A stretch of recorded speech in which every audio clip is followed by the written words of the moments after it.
It's a sample for modern Portuguese architecture, but derives from architects like Álvaro Siza and Eduardo Soto de Moura. We found the project interesting because it combines regional themes together with the modern language of architecture.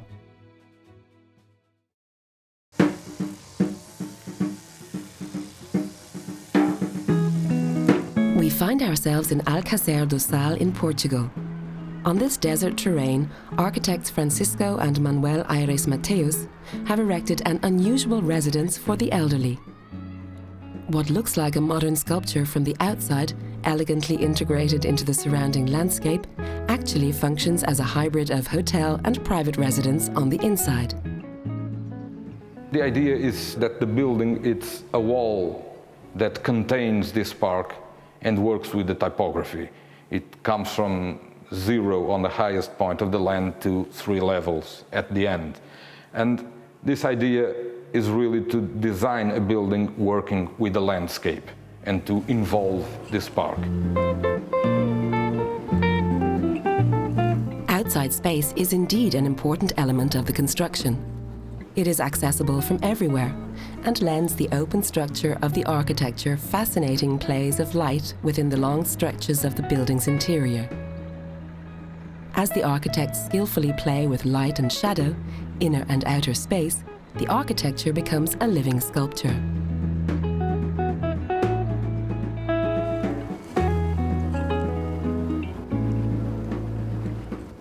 The core of the building, it's this corridor, which is the void space through which you circulate. And then you get always views to both sides of the building. And then again, because the building has 3 floors, but they are connected with the slope, let's say, of the landscape outside, you also can use these corridors to go from the inside to the outside in every levels of the building. The problem in this kind of buildings is that, in a way, they remain between an hotel and an hospital. So really there are a lot of aspects which you cannot avoid, like handrails, protection for the doors and stainless steel for the corners.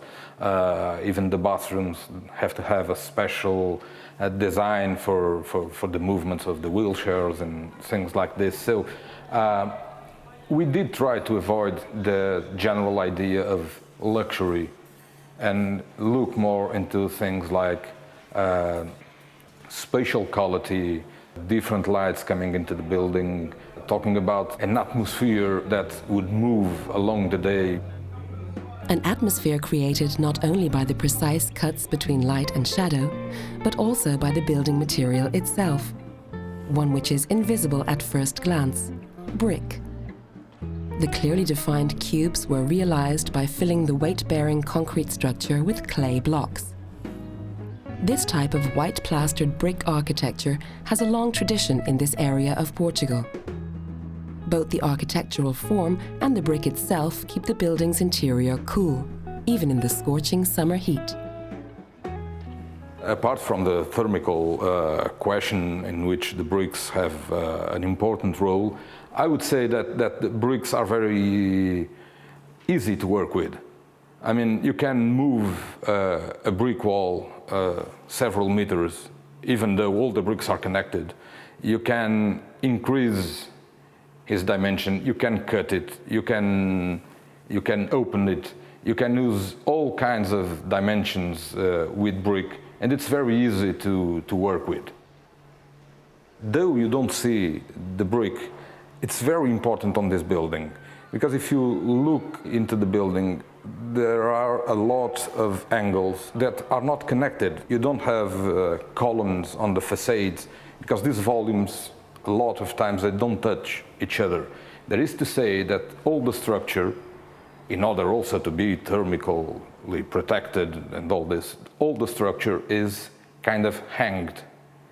So in a way, there was this first stage of the building in which the concrete was already finished, and it was a very strange skeleton.